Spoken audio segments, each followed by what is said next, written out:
সূরাতুল বাকারার একটা আয়াত আমি তিলাওয়াত করেছি। এই আয়াতকে সামনে রেখে নিজের হিদায়াতের জন্য, আমার নিজের হিদায়াতের জন্য কিছু কথা বলতে চাই। চেষ্টা করব এমনভাবে বলার জন্যে ইনশাআল্লাহ যেন আমার মতো কেউ থাকলে তারও উপকারে আসে। দোস্ত, আল্লাহ সুবহানাহু ওয়া তাআলা আমাদেরকে তো মানুষ বানাইছেন। আমাদের দুই পাশে দুইটা ব্যতিক্রম চরিত্রের সৃষ্টি আছে, ভিন্ন চরিত্রের। আমাদের একদিকে আছে ফেরেশতা,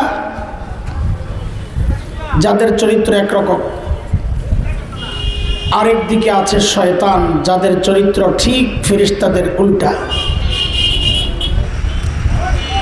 ফেরেশতাদের চরিত্র সম্পর্কে আল্লাহ কোরআন আল কারীমের সূরাতুত তাহরিম 28 নম্বর পারার সূরাতুত তাহরিম এর 6 নম্বর আয়াতে আল্লাহ বলেন, লা ইয়াসুনাল্লাহা মা আমারহুম ওয়া ইয়াফআলুনা মা ইউমারুন। ফেরেশতাদের চরিত্র হচ্ছে ফেরেশতারা গুনাহ করতে পারেন না। কি বলেছে একটু বলেন তো? ফেরেশতারা করেন না, না কি করেন না আর পারেন না, বেশ খুব আছে।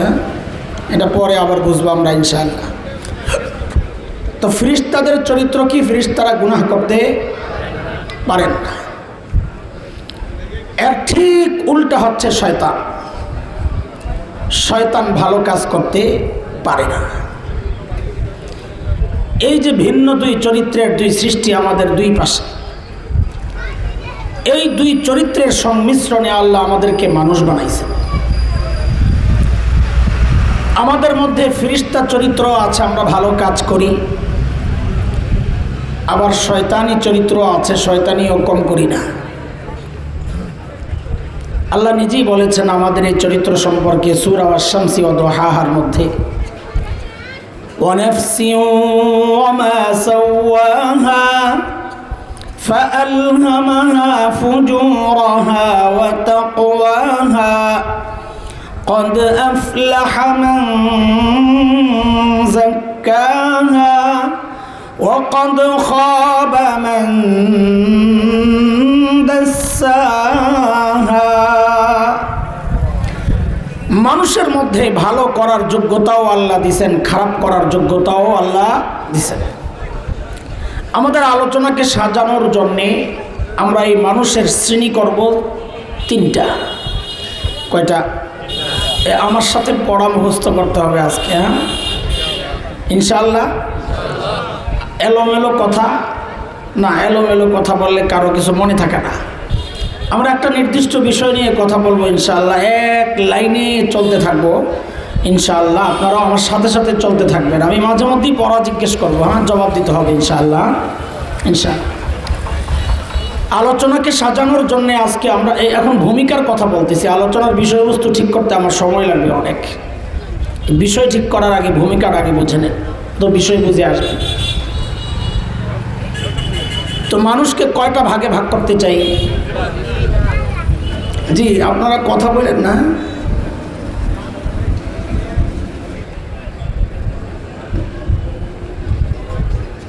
হ্যাঁ, পিছনের দিকে তাকায়, এমন একটা ভাব যে আমি বলি নাই। বলবেন ডিজিটাল পুরা, দেখছেন আমি আর চোখের দিকে তাকায় রয়েছি, হ্যাঁ এমনও কথা কয়, কিন্তু হ্যাঁ পিছের দিকে তাকায়। ভাবল আমি তো কই নাই, হুজুরও আমার ডাক দেয় নাই। বলবেন আল্লাহ।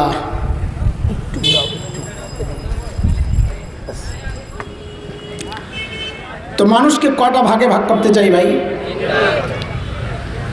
এক নম্বর হচ্ছে সমস্ত নবী আম্বিয়া আলাইহিমুস সালাতু ওয়াস সালাম, প্রথম ভাগ। নবীদের ব্যাপারে আহলুস সুন্নাহ ওয়াল জামাতের আকীদা, সমস্ত নবী মাসুম, নিষ্পাপ। কোন নবী জিন্দেগিতে কোনো গুনাহ করেন নাই।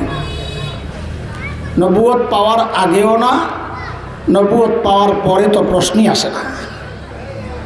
তো বলেন সমস্ত নবী কি নিষ্পাপ, মাসুম? কেন গুনাহ করেন না এটা এক ভিন্ন সাবজেক্ট। একটু টাচ দিয়ে যাই যেন বিষয়টা ক্লিয়ার থাকে।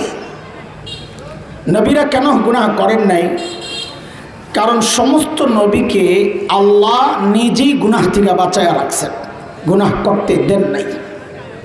আরও অনেক কারণ আছে, এটা একটা মৌলিক কারণ। আবার প্রশ্ন আসবে, কেন দেন নাই আল্লাহ গুনাহ করতে? আল্লাহ কেন বাঁচাইছেন? তো এটারও জবাব আছে। সূরা হজ 17 নম্বর পারার একদম শেষ পৃষ্ঠা আল্লাহ বলেন, আল্লাহু ইয়াসতাফি মিনাল মালাইকাতি রাসূলান ওয়া মিনান নাস। আল্লাহ বলেন সমস্ত রাসূল আমি আল্লাহর নির্বাচিত। রাসূল কার নির্বাচন? এখন কোনো নবী যদি গুনাহ করেন তো আল্লাহর নির্বাচনটাই প্রশ্নবিদ্ধ হয়ে যায় যে আমাদেরকে গুনাহ থেকে বাঁচাইতে কাদেরকে নবী বানাইয়া পাঠাইলেন, তারা নিজেরাই তো গুনাহ করে। এই প্রশ্ন যেন না আসে, এই জন্য আল্লাহ তাআলা সমস্ত নবীকে গুনাহ থেকে বাঁচাইয়া রাখছেন। যেমন একটা ছোট্ট উদাহরণ শোনেন, হযরত ইউসুফ আলাইহিস সালাতু ওয়াস সালামের নাম জানা আছে তো না? কেমন ছিলেন দেখতে? আমার মতন কালো বেটা। কেমন কেমন সুন্দর? হরে কথা কও। সারা দুনিয়ার অর্ধেক সুন্দর। এর চেয়ে সুন্দর আল্লাহ কাউরে বানান নাই, বানাবেনও না। তবে বলবা সাথে সাথে, নাহলে আবার ভেজাল লাগবে। এর চেয়ে সুন্দর আল্লাহ কাউরে বানান নাই, বানাবেনও। তবে বলে তবে মানে তবে আমাদের নবী আলাইহিস সালাম ছাড়া। আমাদের নবীর সৌন্দর্যের সাথে কারো সৌন্দর্যের তুলনা হয় না। হযরত ইউসুফ ছিলেন ফর্সা সুন্দর, আর আমাদের নবীর প্রত্যেকটা অঙ্গ ছিল সুন্দর। চোখের দিকে তাকালে মনে হতো এর চেয়ে সুন্দর চোখ আর হইতে পারে না। আমার নবীর ঠোঁটের দিকে তাকালে মনে হতো এর চেয়ে সুন্দর ঠোঁট আর হইতে পারে না। আমার নবী হাসি দিলে মনে হয়তো এর চেয়ে সুন্দর করে মানুষ আমার হাসে কেমনে। এটা ছিল আমার নবীর সৌন্দর্য সাল্লাল্লাহু আলাইহি ওয়াসাল্লাম। হযরত ইউসুফের সৌন্দর্যে পাগল হয়েছে মিশরের রানী জুলাইখা। এমন পাগল হয়েছে বারবার হুজুরে ধরতে চায়, হুজুর তো পাত্তা দেয় না। হুজুর বুঝছো তো না? ইউসুফ আলাইহিস সালাম। একদিন জুলাইখা হযরত ইউসুফকে একদম গভীর একেবারে ভিতরে নিয়ে আটকাইছে আন্দর মহলে। কতটা ভেতরে? তাফসীরের কিতাবে আসছে 7টা দরজা পাড়ি দিয়া। কয় রুম ভিতরে? 7। বাঁদিকে দিয়া বাহির দিয়া দরজাগুলো লাগায় দেওয়া হয়েছে, ভিতর দিয়া না, যেন যাইয়া খোলার চেষ্টাও করতে না পারে। কোন দিক দিয়া লাগাইছে? হযরত ইউসুফ দেখছেন, হায় আমার তো বাঁচার উপায় নাই, ফেসে গেছে। কিন্তু আল্লাহর উপর থেকে ভরসা হারান নাই। ওই অবস্থায় আল্লাহকে ডাক দিছেন। কোরআন আল কারীমের সূরা ইউসুফ 23, 24, 25, 26 লম্বা এই গল্প। আল্লাহ কি বলেন? সূরা ইউসুফ 23 নম্বর আয়াত। আল্লাহ বলেন, وراودته التي هو في بيتها عن نفسه وغلقت الأبواب وقالت هيت لك قال معاذ الله إنه ربي أحسن مثواي إنه لا يفلح الظالمون।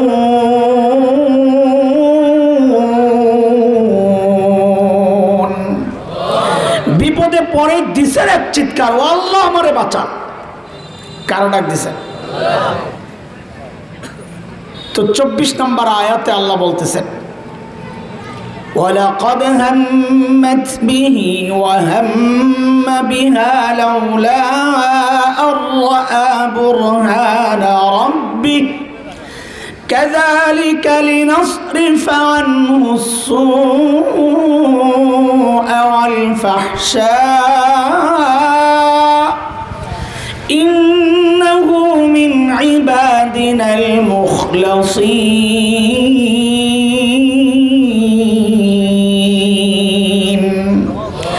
পুরো আয়াতের তর্জমা করব না। আল্লাহ তাআলা বলতেছেন আমি ইউসুফকে বাঁচাইয়া দিচ্ছি। বলেন নবী ইউসুফকে গুনাহ থেকে কে বাঁচাইছেন? জোরে বলেন সবাই। কাজী নবীরা গুনাহ কেন করেন নাই? আল্লাহ নিজে বাঁচাইয়া দিয়েছেন। বলেন নবীরা গুনাহ কেন করেন নাই? আরো অনেক কারণ আছে, এটা একটা কারণ। এই শুরুতে কি বলছিলাম মনে আসেনি? মানুষের কয়টা ভাগে ভাগ করতে চাই? এক নম্বর গেল সমস্ত আম্বিয়া আলাইহিমুস সালাতু ওয়াস সালাম, যাদের ব্যাপারে আমাদের আকীদা বিশ্বাস সমস্ত নবী নিষ্পাপ মাসুম, কোন নবী জিন্দেগিতে কোনো গুনাহ।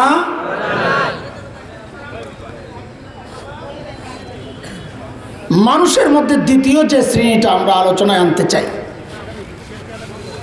তারা হচ্ছেন হযরতে সাহাবায়ে কেরাম রিদওয়ানুল্লাহি আলাইহিম আজমাইন, আল্লাহর নবীর ঈমানদার সঙ্গীরা। কাজ করলে আওয়াজ ছাড়া, হ্যাঁ ভাই ভাই যারা কাজ করতেছেন আওয়াজ ছাড়া, তাহলে অন্যদের আর ডিস্টার্ব হবে না। মাশাআল্লাহ জাযাকুমুল্লাহ, আপনারা এত কষ্ট করতেছেন। চেয়ার আর বিছায়েন না, চেয়ার বিছাইলে মানুষ খালি চেয়ারে যায় বসে। বৃষ্টি আইলে বিছাইয়েন, এখন এমনি থাক, জমা করে থুয়ে দেন। চেয়ার যেগুলো বিছানো আছে কত জায়গা খালি পড়ে রয়েছে, এখন তার বৃষ্টি নেই, নিচে বসে ওয়াইন শুনতেই তো মজা বেশি। যারা মাহুর হিসাব আলাদা, পোলাপাইনও বয়ে রয়েছে চেয়ার। আল্লাহ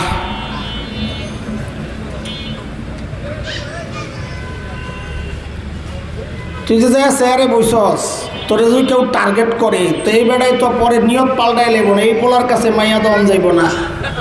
এত কোমরের জন্য এত চেয়ারে বয়, অসভ্য শয়তান জলদি আর সামনে বল। লা হাওলা ওয়ালা কুওয়াতা ইল্লা বিল্লাহ। শুনেন, মানুষের মধ্যে দ্বিতীয় শ্রেণী কোনটা বললাম? সাহাবীদের ব্যাপারে আমাদের আকীদা কি?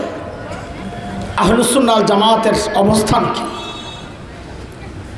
সাহাবীদের ব্যাপারে আমাদের আকীদা হচ্ছে সাহাবায়ে কেরাম নবীদের মতো নিষ্পাপ না, নিষ্পাপ বলি না, তবে সব সাহাবীকে আল্লাহ তাআলা ক্ষমা করে দিয়েছেন। তারা মাসুম না, তারা মাগফুর, আল্লাহ কর্তৃক ক্ষমাপ্রাপ্ত। বলে আল্লাহ কেন ক্ষমা করে দিয়েছেন? এটা আল্লাহর বিষয়, এটা আমার প্রশ্ন নাকি? তারপরেও বোঝানোর জন্য একটু বলি কেন ক্ষমা করছেন।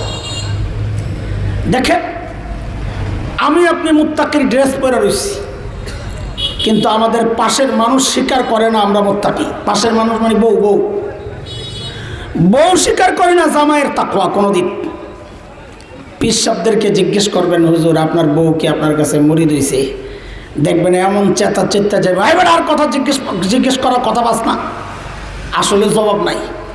আচ্ছা থাক, অন্যদেরটা বইলা লাভ নাই, আমারটাই বলি। আমারটা আমার কাছে ভাই মুরিদ হয় নাই, এগোই ভরসা নাই তো আমার উপর। ও এক পীর সাহেব বলে বউয়ের জ্বালায় অস্থির, একদিন ঘরে গেছে, বউ দিছে এক চিৎকার, আহারে আল্লাহ। পীর সাহেব কয় এমনভাবে আল্লাহ বললাম মনে হয় যেন জিন্দিগিতে কিছু দেই নাই। কয় দিয়েছেন, কিন্তু আজকে একটা দৃশ্য দেখে আমার কলিজাটা জইলা পুইরা ছাই হয়ে গেছে। কি দেখছো? আজকে দেখি আমাদের বাড়ির সামনে দিয়া এক পীর সাহেব উইরা উইরা যাইতেছে, আমারে খোদায় কপালে কোন পীর মিলাইলো, এটা তো ল্যাংরায় ল্যাংরায় আড়ে। তো পীর সাহেব বলে আহারে পোড়া কপাল, এতদিন মনে করছিলাম তোর দিল নষ্ট, এখন দেখি শক্তিও নষ্ট। কেন? ভালো করে খেয়াল করে দেখোস নাই, ওই যে উইরা গেছে যেটা আমি আসিলাম, আমি এখন বউ কি বলে, আরে তাই তো বলি ডানা একটা ভাঙ্গা কেন। বউ স্বীকার করবে না জামাইয়ের পিরানি তাকওয়া। দোস্ত খেয়াল করেন, হাসানোর জন্য বলা না কথাটা, কথার কথা। আমাদের তাকওয়ার সাক্ষী আমার জীবন সঙ্গিনী দেয় না, সবচেয়ে কাছের মানুষটা দেয় না। আর আল্লাহর নবীর সাহাবীর তাকওয়া পাশের মানুষ তো বটেই, আল্লাহ নিজেও সাহাবীদের তাকওয়ার সাক্ষী দিয়েছেন যে ওরা মুত্তাকি। কেন সাক্ষী দিয়েছেন? দেখেন, যিনি পড়ান ফাইনাল পরীক্ষা কি তিনিই নেন না অন্যরা নেন? বলেন তো। অন্যরা নেন, সাবাস। আমার নবী সাহাবীদেরকে তাকওয়া পড়াইছেন, তাকওয়া শিখাইছেন, কিন্তু পরীক্ষা নিছেন আল্লাহ নিজে। আর ওই পরীক্ষা নিয়ে আল্লাহ বলেছেন ওরা পাস। 26 নম্বর পারার সূরাতুল হুজুরাত 3 নম্বর আয়াত। আল্লাহ বলেন, ইন্নাল্লাযীনা ইয়াগুদ্দুনা আসওয়াতাহুম ইনদা রাসূলিল্লাহ উলাইকা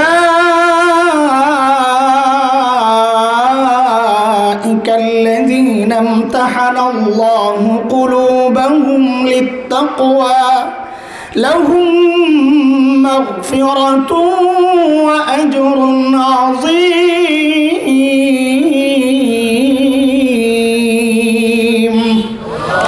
আল্লাহ বলেন, ওদের তাকওয়ার পরীক্ষা নিয়েছি আমি। দোস্ত,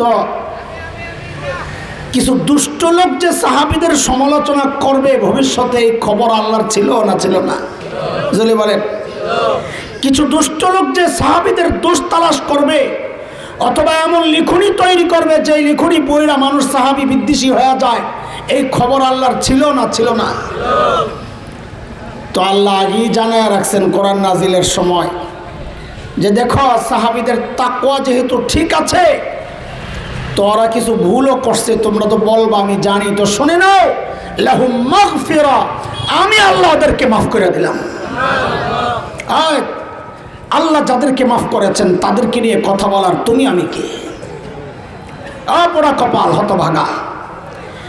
আল্লাহ তাআলা যাদেরকে ক্ষমা করার ওয়াদা করেছেন তাদেরকে নিয়ে বাজে মন্তব্য যারা করে, তাচ্ছিল্যের সাথে তাদের নাম যারা উচ্চারণ করে, তাদের দোষগুলো তালাশ করার একটা অপচেষ্টা যাদের, চোখ বন্ধ করে সিদ্ধান্ত নেওয়া যায়, এটার জন্য এত বেশি বিশ্লেষণ লাগে না। চোখ বন্ধ করে সিদ্ধান্ত নেওয়া যায়, এই মানুষ যত বড় পণ্ডিত হোক, যেহেতু সাহাবীদের সমালোচনা করে, বুঝতে হবে তার দিমাগও নষ্ট, তার দিলও নষ্ট, সে গোমরা, সে পথভ্রষ্ট। বুঝে আসছেনি কথা? খবরদার, এই ব্যাপারে একদম চুপ। কেন? আল্লাহ মাফ করছেন, তুমি কথা বলার কি? আরে দোষ করছেন তো হক নষ্ট করছেন কার? আমার না আল্লাহর? কথা বলেন না? তা আল্লাহর হক নষ্ট করছেন, আল্লাহ তো বলতেছেন লাহুম মাগফিরা, আমি ওদেরকে মাফ করে দিছি। যার হক তিনি মাফ করছেন, তুমি কথা বলার কে মিয়া? আরে কাদেরকে নিয়ে কথা বলছো? আল্লাহর নবীর শাগরেদদেরকে নিয়ে। তার মানে আমার নবীর শিক্ষক নবীর উপরও তুমি আপত্তি জানাচ্ছ। কাদেরকে কি পড়াইলেন, এরা আবার দোষ করে কেমনি? নাউযুবিল্লাহ মিন যালিক। খবরদার, এসব ব্যাপার স্পর্শকাতর ব্যাপার। নবী, সাহাবী, এই স্পর্শকাতর জায়গাগুলো নিয়ে কথা বলা বড় ভয়ঙ্কর। খবরদার, নিজের ঈমান নষ্ট হওয়ার উপক্রম হবে। আল্লাহ ঈমান থেকে বঞ্চিত করে দিবেন যদি এই সমস্ত বেয়াদবি করা হয়। আল্লাহ আমাদেরকে হেফাজত করেন, বলেন আমিন। কয় গ্রুপ গেল ভাই? তাড়াতাড়ি তাড়াতাড়ি আমার একটু সাপোর্ট করে আগায় দেন, এখন তো শুরু করি না এই কথা। কয় গ্রুপ? 3 নম্বর, এই যে আমরা যারা আছি, আমাদের ব্যাপারে কি ব্যাপার কথা? নবীদের ব্যাপারে ফয়সালা কি দিলাম? সব নবী কি মাসুম। সাহাবীদের ব্যাপারে সবাই ক্ষমাপ্রাপ্ত। আমরা, আমাদের অবস্থান হচ্ছে আমরা গুনাহ করেছি, করছি, করে যাচ্ছি, কম আর বেশ। হয়তো কিছু মানুষ পাওয়া যাবে গুনাহ করেন না, এই হয়তো কিছু, এগুলা প্রমাণ হয় না, ব্যতিক্রম প্রমাণ হয় না, প্রমাণ হয় যেটা স্বাভাবিকভাবে চালু আছে। আমাদের আলোচনাকে সামনের দিকে আগানোর জন্যে আমরা আমাদের গুনাহগুলারে 3টা ভাগে ভাগ করতে চাই। যুবক, তোমরা একটু বেশি কথা বলবো আমার সাথে। কয় ভাগে ভাগ করবো? আমাদের গুনাহগুলারে আজকে কয় ভাগে ভাগ করতে চাই? মুখস্থ হইতেছে তো না? পিছন দিকে যা বলতেছি একটু আবার বলুন, কিন্তু মুখস্থ না হইলে পরে বিপদে পড়বা। মাইক ছাড়ুন না আজকে, যা করে আল্লাহ, পড়া মুখস্থ না করলে। ইনশাআল্লাহ বলো, গুনাহগুলারে কয়টা ভাগে ভাগ করতে চাই? 1 নম্বরটা বলার আগে পিছনের একটা পড়া আগে শুনতে চাই। ইয়াদ আছে না ভুলছেন? আমি জানি এটা অনেকের মুখস্থ। আমি অর্ধেক বলবো, বাকি অর্ধেক আপনারা বলবেন, তাইলেই বুঝবো যে মুখস্থ আছে। আল্লাহ তাআলা ছাড় দেন কিন্তু দেখছেন নি? বলছি না মুখস্থ আছে। আবার বলেন, আল্লাহ ছাড় দেন, আল্লাহ ছাড় দেন। আবার বলেন, আল্লাহ ছাড় দেন। এমন মুখস্থ করছেন, এখন যদি আমি আর উল্টা কিছু বলি তো কিল খাওয়া লাগবো, তাই না? জি কয়েকজন দিব। দোস্ত, এই কথা ঠিক আছে, এই কথা ঠিক আছে, কিন্তু এইটাই কথা না, আরো কথা আছে। আজকে একটা নতুন পড়া মুখস্থ করেন, বলেন আমার সাথে, আমার আল্লাহ ছাড়ও দেন ছেড়েও দেন। বলেন আমার আল্লাহ ছাড়ও দেন ছেড়েও দেন। আচ্ছা বলেন তো, আগে যেটা বলছিলেন যে আল্লাহ ছাড় দেন ছেড়ে দেন না, ওইটার সাথে যে নতুন কথা জুড়লাম, এতে ঠকছেন না জিতছেন বলেন তো? হ্যাঁ, যদি ওই কোপ মেরে বসে থাকতেন আল্লাহ ছাড় দেন ছেড়ে দেন না, তো আমাদের বাঁচার উপায় কি বলেন? আর আল্লাহ যদি সব না ছাড়তেন তাহলে এতদিন বাঁচতাম না। গজব কবে নাজিল হইতো? দুষ্টামি বদমাইশি কম করছি জীবনে। আর এই যে কথাটা বললাম, ওলামারা সাক্ষী আছেন, এই কথা আমার নিজের কথা না, আমি একটাও আমার নিজের কথা বলবো না ইনশাআল্লাহ। আল্লাহ বলেছেন এমনটাই, ওয়াফু আন কাসীর। আল্লাহ বলেন আমি বহু মানুষের বহু গুনাহ এমনি মাফ করে দিই। কি পাওয়া গেল? আল্লাহ ছাড় দেন কিনা? আল্লাহ ছাড় দেন কিনা? ছেড়েও দেন কিনা? বলেন আমার আল্লাহ ছাড়ও দেন ছেড়েও দেন। মনে থাকবে আমাদের এক প্রকার গুনাহ পাইলাম, যেই গুনাহগুলো আল্লাহ এমনি মাফ করে দেন। বলেন আমাদের প্রথম গুনার প্রকার কি? যে গুনাহগুলো আল্লাহ এমনি মাফ করে দেন। 2 নাম্বার, আমাদের বহু গুনাহ এমন আছে যেগুলো আমাদের নেক আমলের দ্বারা আল্লাহ মিটাইয়া দেন। সুবহানাল্লাহ। বাড়ির যায় পড়বে, কষ্ট লাগে, কষ্ট লাগলে বললেন না, থাকা আমি পড়ি। আল্লাহ তাআলা বলেছেন, এটা আমার কথা না, ইন্নাল হাসানাত ইউযহিবনাস সাইয়্যাত। আল্লাহ বলেন বহু গুনাহ বহু নেক আমলের দ্বারা আমি মিটাইয়া দিই। যেমন নবী আলাইহিস সালাতু ওয়াস সালাম বলেন, এই কেউ দুরূদ পড়লো না। নবী আলাইহিস সালামের বখিল কইছে, বখিল মান যুকিরতু ইনদা ওয়া লাম ইউসাল্লি আলাই। যার সামনে আমার নাম উচ্চারিত হয়েছে কিন্তু সে দুরূদ পড়ে নাই, ও একটা বখিল, কিপটার গোষ্ঠী, কাঞ্জুস। বলেন ঠিক করে সাল্লাল্লাহু। এতে নবী আলাইহিস সালামের অনেক লাভ হয়ে গেছে, তাই না? হ্যাঁ, তো কার লাভ হয়েছে? তো নিজের লাভ নিজে ছাড়ে, এই কাম আমরা করি। লাভের জিনিস নিতে চাই না, লসের জিনিস টাকা দিয়ে লই। বলে কই কই সিনেমা হলে যাই যে টাকা লাগে না, যা লাগে না? সিনেমা দেখলে তো জান্নাত না, কি তো জাহান্নাম কিনলাম টাকা দিয়া। আর মসজিদে আসলে জান্নাত ফ্রিতে পাওয়া যায়, ফ্রিতে জান্নাত নিতে রাজি না, টাকা দিয়া জাহান্নাম কিনি আমরা সেই মানুষ। বুঝেন নাই কথা? কথা বুঝেন নাই? তো নিজের লাভ এমনি কেমনে ছাড়ে মানুষ? বলেন আবার দুরূদ সাল্লাল্লাহু। আল্লাহর নবী আলাইহিস সালাম বলেন, মান হাজ্জা লিল্লাহ ফালাম ইয়ারফাস ওয়া লাম ইয়াফসুক রাজাআ কায়াউমিন ওয়ালাদাতহু উম্মুহু। আল্লাহর নবী বলেন, কেউ যদি আল্লাহর জন্য হজ করে, এই হজ কার জন্য করে? সবাই বলেন। তো আল্লাহর জন্য যদি হজ করে, তো নবী আবার এই বাড়তি কথাটা বলার দরকার কি ছিল? যে যদি কেউ আল্লাহর জন্য হজ করে, বোঝা গেল আরেকটা গ্রুপ পাওয়া যাবে যারা আল্লাহর জন্য হজ করে না। তারা কারা? অভাব নাই, হজের আগেও সুদ খাইতো, হজের পরেও সুদ খায়, এই মানুষ তো নাই দুনিয়ায়। হজের আগেও ঘুষ খাইতো, হজের পরেও খায়, আছে না নাই? তো কয় পার্থক্য কি? কয় টাইটেল পাল্টাইছে। হজের আগে আসছিল সুদখোর, আর হজের পরে আলহাজ সুদখোর। কথা ঠিক? হ্যাঁ, এরকমই চলতেছে, কোনো পার্থক্য নাই। অথচ নবী বলেন, কেউ যদি আল্লাহর জন্য হজ করে, ওই হজের মধ্যে যদি কোনো গুনার কাজে না জড়ায়, অশ্লীল কাজ না করে, ওই হজ আল্লাহর কাছে এত দামি হয়ে যায়।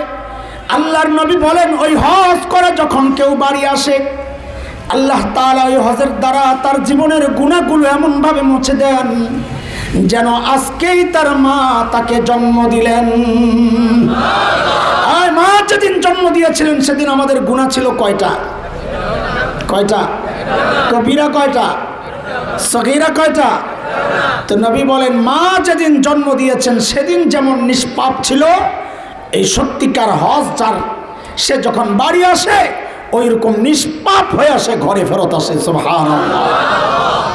তাহলে কি বোঝা গেল? নেক আমলের দ্বারা গুনাহ মুছে কি মুছে না? এই হাদিস কি বলে? নেক আমলের দ্বারা গুনাহ মুছে কি মুছে না? কয় গুনাহ গেল? হ্যাঁ, মাশাআল্লাহ। 1 নম্বর, আমাদের বহু গুনাহ আল্লাহ এমনি। 2 নম্বর, বহু গুনাহ নেক আমলের দ্বারা মাফ করে দেন, মিটায় দেন।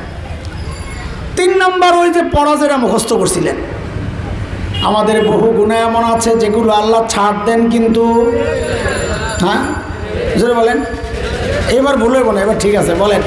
বহু গুনাহ এমন আছে যেগুলো আল্লাহ ছাড় দেন কিন্তু। আচ্ছা, একটা প্রশ্ন করে নেই, তারপরে আগাবো। আচ্ছা, এই যে 3 প্রকারের গুনাহ বললাম, খেয়াল করেন, মনোযোগ আছে ভাই, মনোযোগ না থাকলে হারায়া যাবে না। আমার কিচ্ছু নাই, আমি নিজেও মনোযোগ দিয়ে বয়ান করি। আমি চাই আমার কথাগুলো মানুষ মনোযোগ দিয়ে শুনুক। আমার গলাও নাই, তলাও নাই, ক্লাস করি, মাদ্রাসায় পড়াই, মাদ্রাসায় যেমনি ক্লাস করি বয়ানও ওইভাবেই করি, একটু একটু করে বুঝাইয়া বুঝাইয়া আগাই। একটানা টানতেও পারুন না। হাসানি, তামাশা, খেলাধুলা, গজল, আজান, এগুলো আমার পুঁজি নাই ভাই, আমি পারি না, আমি দুর্বল মানুষ। আমি বলি না যারা করে তো খারাপ কাজ করতেছে না, আমার এই পুঁজি নাই। আমি গজলও জানি না, আজানও জানি না। এই জন্যে আমার যা পুঁজি আছে ওটারে আপনার সামনে পেশ করতেছি। একটু মনোযোগ থাকলে পুঁজি নেওয়া যাবে। গজল শুনতে তার পুঁজি লাগে না, এই মনোযোগ লাগে না। আর বলেন না, গজল শুনতে মনোযোগ লাগে, আজান শুনতে মনোযোগ লাগে, কিচ্ছা কাহিনী, গল্প, আজগুবি, যত সব এসব শুনতে মনোযোগ লাগে, কিচ্ছু লাগে না। তো মনোযোগ দিয়েও বলি, আমিও চাই সবাই মনোযোগী হয়ে শোনেন ইনশাআল্লাহ। বলতেছিলাম, এই যে 3 প্রকার গুনার কথা বললাম, একটা আল্লাহ এমনি মাফ করে দেন, আরেকটা নেক আমলের দ্বারা মিটাইয়া দেন, আরেকটা ছাড় দেন কিন্তু ছেড়ে দেন না। একটু বলেন তো বুঝে শুনে, এই 3 প্রকার গুনার মধ্যে আপনাদের কাছে ভয়ঙ্কর গুনাহ কোনটাকে মনে হচ্ছে? শুধু নাম্বারটা বলেন। কয় নাম্বার? মাশাআল্লাহ, আমার কাছেও তাই মনে হচ্ছে। আচ্ছা, যেই গুনাহটা এত ভয়ঙ্কর, সেই গুনাহ চেনা দরকার কিনা? সেই গুনাহ থেকে বাঁচা দরকার কিনা? এইটা হইল আজকের আলোচনার বিষয়বস্তু। যে গুনাহ আল্লাহ ছাড় দেন কিন্তু ছেড়ে দেন না, সে গুনাহ চিনব, সে গুনাহ থেকে বাঁচার উপায়টা শিখবো ইনশাআল্লাহ। ঠিক আছে ইনশাআল্লাহ। আজকের আলোচনার বিষয়বস্তু খুঁজে পাইছেন এতক্ষণে, এই মাত্র আসলাম ইনশাআল্লাহ। সেই গুনাহ কি? যা আল্লাহ ছাড় দেন কিন্তু ছেড়ে দেন না। এরকম বহু গুনাহ, যেমন জুলুম একটা গুনাহ, আল্লাহ ছাড় দিলেও ছেড়ে দেন না। নমরুদ জুলুম করছে, নমরুদ নাম শুনছেন না? আল্লাহ ছাড় দিছেন কিন্তু ছেড়ে দিছেন নি। কি করছেন? মাইসিনস নমরুদরে কেমনে মারছে? মশায়। এটা হলো কেড়ে পেছিস ধরবেন। মাশাল, এই সাবাস। আরে ভাই, মশা একটা আমার আপনার নাক দিয়ে ঢুইকা মগজে যায়, আমারও মৃত্যুর কারণ হইতে পারে। এটা তো একটা দুর্ঘটনা। বেইজ্জতির কিল, বেইজ্জতির সে পরে নমরুদের ওই অস্থিরতা দূর হইতো জুতা দিয়ে পিটাইলে। তো এইবার ঠিক করে এখন নমরুদকে আল্লাহ সাইজ করছে কি দিয়া? মশা দিয়া না জুতা দিয়া পিটাইয়া? হ্যাঁ, মশা দিয়া ওর অক্ষমতা প্রকাশ পাইছে। আমরা এমনি অক্ষম, এটা শুধু নমরুদ একা না। এত বড় শাসক কিন্তু একটা মশার কাছে পরাজিত। কিন্তু আল্লাহ ওরে মারছে কিন্তু জুতা দিয়া পিটাইয়া। এটার মধ্যে বেইজ্জতির একটা ব্যাপার আছে। আরেক ফেরাউন ছিল, বেটা ফেরাউন। কি ফেরাউন? হঠাৎ করে বেটা আইলো, কারণ পরবর্তীতে বেটি একটা আইছে, জন্য ওটারে বেটা করে আলাদা করতে হয়। বলে বেটা ফেরাউন জুলুম করছে, আল্লাহ ছাড় দিছেন কিন্তু ছেড়ে দিছেন। কি করছেন বলেন তো? পানিতে চুবাইয়া মারছে। সাবাস, এই যে এবারটা পছন্দ হয়েছে। আরেক ফেরাউন গেছে কয়েকদিন আগে, বেডি ফেরাউন। ওই বেডি জুলুম করছে, আল্লাহ ছাড় দিছেন কিন্তু ছেড়ে দিছেন নি। কি করছে? আচ্ছা থাক, কোন রকম পালায়া বাঁচছে। আয় আল্লাহ, জুলুম এমন এক অপরাধ, কোনোদিন না কোনোদিন এর শাস্তি ভোগ করতেই হবে। আল্লাহ ছাড় দেন কিন্তু ছেড়ে দেন না। কিন্তু এই গুনাহ নিয়ে আজকে আলোচনা আমার উদ্দেশ্য না। আমার উদ্দেশ্য ভিন্ন এক গুনাহ, যে গুনার সম্পর্কে কোরআন আল কারীমের শুরুতে আমি যে আয়াতটা পড়ছি সূরা বাকারার, ওখানে আল্লাহ বলেছেন যে আল্লাহ ছাড় দিলেও এই টাইপের গুনাহ ছেড়ে দিবেন না। সেটা কি? আল্লাহ বলেন, বালা মান কাসাবা সাইয়্যাতান ওয়া আহাতাত বিহি খাতিআতুহু ফাউলাইকা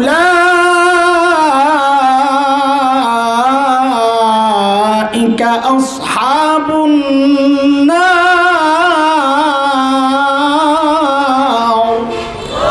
হুম ফিহা খালিদুন।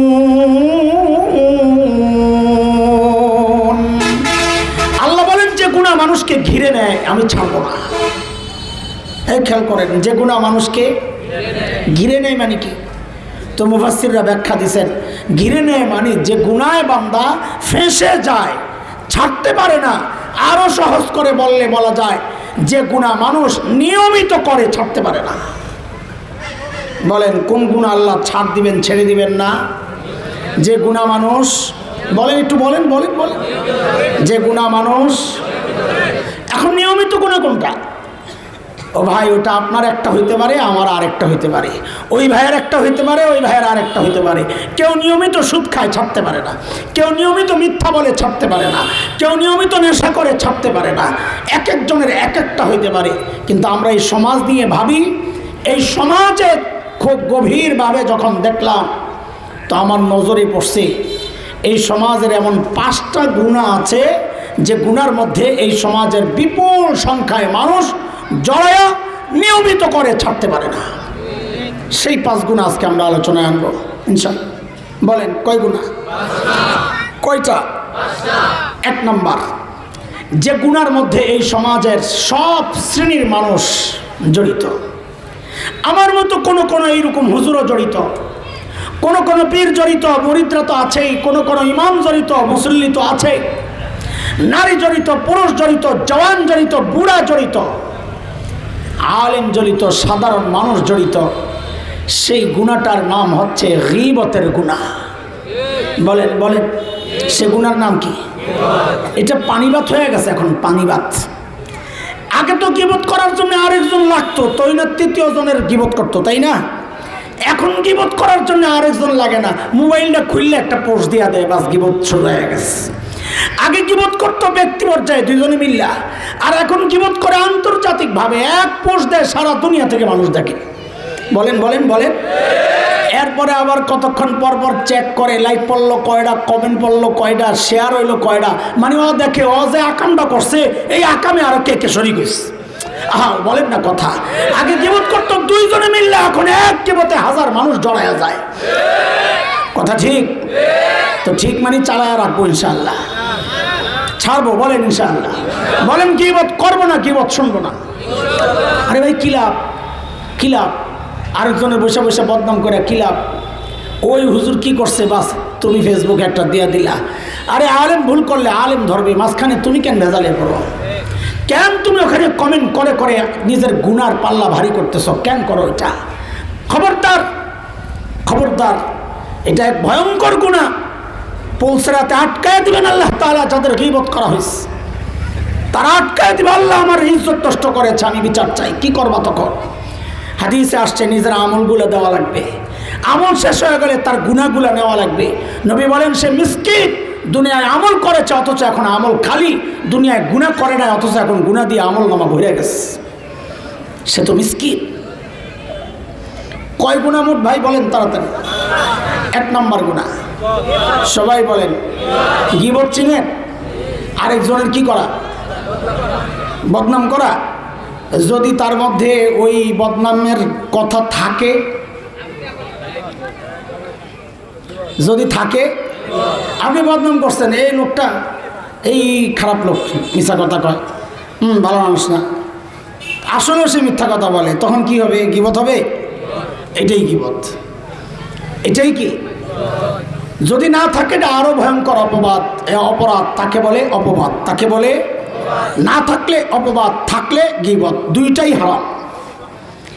2 নম্বর গুনাহ, এই সমাজের শুধু এই আগে যাদেরকে বলছি শুধু তারাই না, সব বয়সী মানুষ এই গুনায় জড়িত, হুজুরও জড়িত, সাধারণ মানুষও জড়িত, পীর জড়িত, মুরিদ জড়িত, নারী জড়িত, পুরুষ জড়িত, বুড়াও জড়িত, জোয়ানও জড়িত। শুধু তাই না, আর ছোট্ট ছোট্ট বাচ্চারাও জড়িত যে গুনায়, সেই গুনাহটার নাম হচ্ছে টাচ মোবাইলের গুনাহ। বলেন বলেন, লা হাওলা ওয়ালা কুওয়াতা ইল্লা বিল্লাহিল আলিয়্যিল আযীম। সমাজের অধিকাংশ মানুষ এই গুনায় জড়িত থাকতে পারে না, ছাড়তে পারে না। সময় পাইলে মোবাইলটা খুলে গুনাহ শুরু হয়। কথা বলেন জোয়ান, তোরা এমন একটা ভাব লয়ে বই রইছস, মনে হয় কিচ্ছু জানোস না। গুনাহ করলেও বল ঠিক, তাইলে না আল্লাহ কব না স্বীকার করছে, যা ওরে ছেড়ে দিলাম। স্বীকার না করলে এটা ভয়ঙ্কর অপরাধ। বুঝে আসছে কথা? ঠিক আছে, আমরা আগাইতে হবে দ্রুত, এই জন্য তাড়াতাড়ি করতেছি। কয় গুনাহ বলো? কয়টা গেল? 1 নাম্বার, 2 নাম্বার টাচ মোবাইল, 3, 4। জোয়ান আসনি তোমরা? রেডি সবাই? হ্যাঁ, আবার আমার উপর খেপে যাবে না তো? বলবো তোমাদের বিরুদ্ধে যাবে যে, তাও বলবো? তোমরা কি মনে করছো যে তোমরা যদি আমারে বলতা তাইলে বইলেন না তো আমি চুপ থাকতাম? ভাবটা দেখলাম। তোরা ম্যাডাম বললেও বলবো, না বললেও বলবো, তোমাদেরকে খুশি করার জন্য আমি এখানে বসছি। আমি আমার মালিককে খুশি করার জন্য বসছি। এই সমাজের অধিকাংশ পুরুষ 2টা গুনায় জড়িত, অধিকাংশ পুরুষ, এবং নিয়মিত করে যাচ্ছে, ছাড়তে পারে না। এর মধ্যে একটা গুনাহ হচ্ছে এই সমাজের অধিকাংশ পুরুষ দাড়ি কাটার গুনায় জড়িত। এই মজলিস দেখলে হয়তো বোঝা যাবে না। হাটে যান, ঘাটে যান, বাজারে যান, স্কুল, কলেজ, ইউনিভার্সিটিতে যান, যা দেখেন এই সমাজের অধিকাংশ পুরুষ দাড়ি কাটার গুনায় জড়িত। এমন ভাবে কাটে যেন দাড়ি কাটা কোনো গুনাই না, এমন ভাবে কাটা শুরু হয়েছে। বলেন আমার কথা কি মিথ্যা? আমি এক একটা বলি আর একটু খোঁচা দেওয়ার জন্য মাঝে মধ্যে বলি, পারলে অস্বীকার করেন। আমি তো বললাম, আপনি পারলে অস্বীকার করেন। আরে ভাই, কিভাবে হাত দেন এখানে? এই দাড়ি ছাড়ার চেহারা নিয়ে আল্লাহর নবীর সামনে হাসরের মাঠে কোন আশায় সুপারিশের জন্য দাঁড়াবেন? বলেন কোন আশায়? এটা হচ্ছে 3 নাম্বার গুনাহ। 4 নাম্বার গুনাহ, এই সমাজের অধিকাংশ পুরুষ টাকনোর নিচে কাপড় পরার গুনায় জড়িত। টাকনোর নিচে কাপড় পরা কি? আরো জোরে বলেন, চিৎকার করে বলেন। টাকনোর নিচে কাপড় পরা কি? নবী আলাইহিস সালাম বলেন, মাসফালা মিনাল কাবাইনি মিনাল ইজারি ফিন্নার। যার কাপড় টাকনোর নিচে সে জাহান্নামী, নাউযুবিল্লাহি মিন যালিক। আর টাকনোর নিচে কাপড় পরা যে হারাম, এটা আপনারা জানেন, জানাও করেন। বলে জানি, কেমনে বুঝলেন? ওই আপনারা যখন নামাজে আসেন না, তখন দেখি আপনারা কি করেন, আস্তে করে প্যান্ট পরা শুরু করে। কেন পড়তেছেন? তার মানে আপনি জানেন এটা খারাপ কাজ। দোস্ত, টাকনুর উপরে কাপড় পরা এটা নামাজের ফরজ না, এটা পুরুষের জন্য ফরজ। বলেন নামাজের ফরজ না পুরুষের ফরজ? বলেন নামাজের ফরজ না পুরুষের ফরজ? যদি তাই হয় তো একটা ছোট্ট জিজ্ঞাসা আপনাদের কাছে, আপনারা যে মসজিদে যাই আর প্যান্ট বটেন, মসজিদ থেকে বাইরে আবার খুলে দেন, কি বুঝাইতে চান? আপনি মসজিদে ঢুকলে পুরুষ, মসজিদ থেকে বাইরে হলে বেড়ি। কোন কারণে এই পার্থক্য করেন জানতে চাই আমরা। লা হাওলা পড়েন, লা হাওলা ওয়ালা কুওয়াতা ইল্লা বিল্লাহিল আলিয়্যিল আযীম। কাপড় ওঠাবো কোন পর্যন্ত? কোথায় কোথায়? টাকনোর উপর, ইনশাআল্লাহ। কয় গুনাহ গেল? দ্রুত দ্রুত কথা আগাইতে হবে অনেক। 1 নাম্বার, 2 নাম্বার, 3 নাম্বার দাড়ি কাটা, 4 নাম্বার টাকনোর নিচে কাপড়। এই 5 নাম্বারটা শুনলে অনেকের চোখ বড় হয়ে যাবে। এটা কি কয়? সেটা কি? সেটা হচ্ছে এই সমাজের অধিকাংশ পর্দানশীল নারী যে গুনায় জড়িত।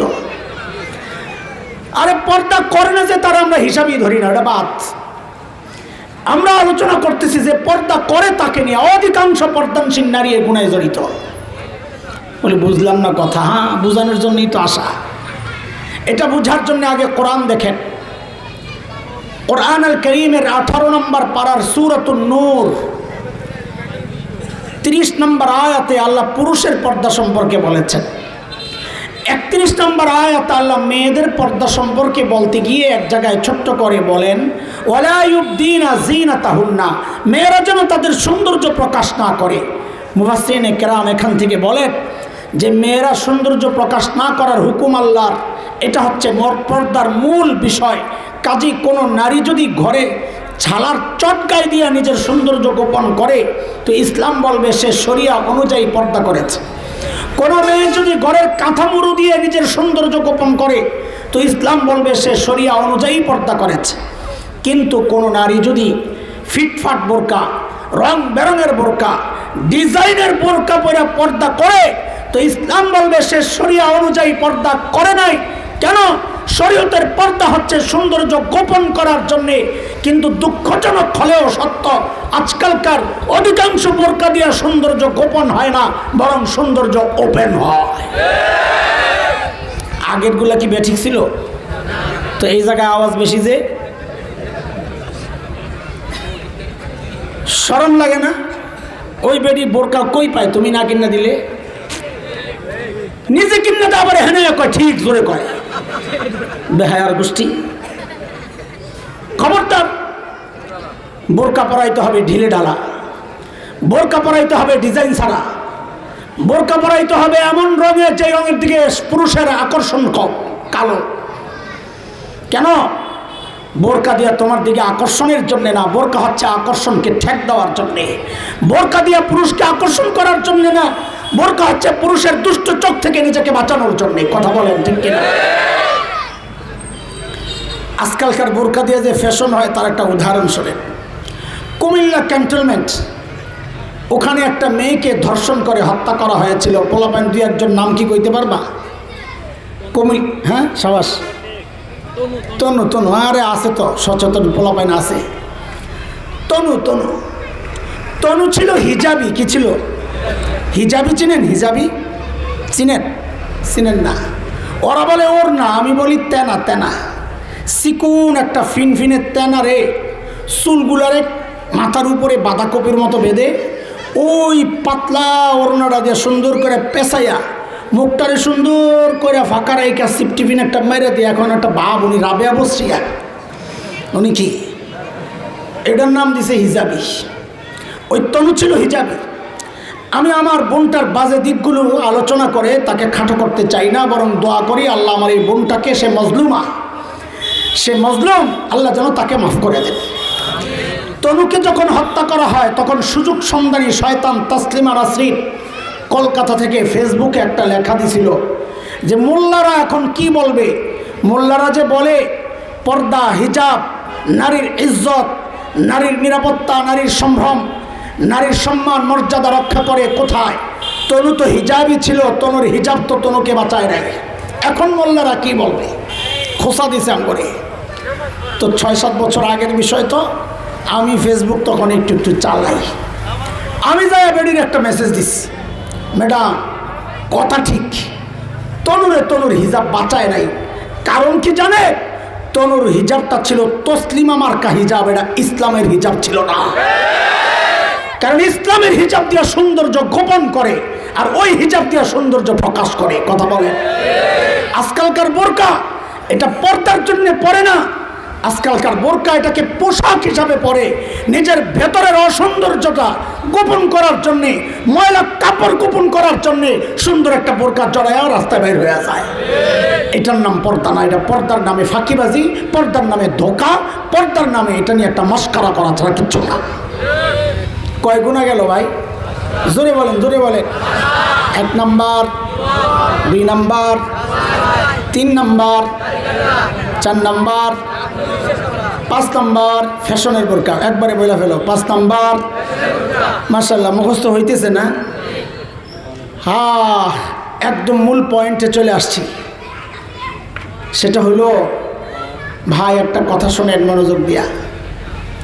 গুনাহ করা অবশ্যই বড় অপরাধ। বলেন, গুনাহ করা কি? গুনাহ করা কি? বড় অপরাধ। তবে আমাদের বড়রা বলেন কি জানেন? গুনাহ করা তো অপরাধ ঠিক আছে, কিন্তু গুনারে গুনাহ মনে না করা আরো বড় অপরাধ। বলেন, গুনারে গুনাহ মনে না করা কেন কেন পরে আসতেছি? এই যে গুনাহগুলা বললাম না পাঁচটা, আমাদের পর্যবেক্ষণ এই গুনাহগুলা যারা করে এদের অধিকাংশই গুনাহগুলারে গুনাহ মনে করে না। আপনি খোঁজ নিয়ে দেখেন, আমি খোঁজ নিয়েই বলতেছি, অধিকাংশই এই গুনাহগুলারে গুনাহই মনে করে না। এটা হচ্ছে আমাদের একটা বড় পয়েন্ট। আরে গুনাহ করাটা যতটা বড় অপরাধ, গুনারে গুনাহ মনে না করা তার চেয়ে আরো ভয়ঙ্কর অপরাধ।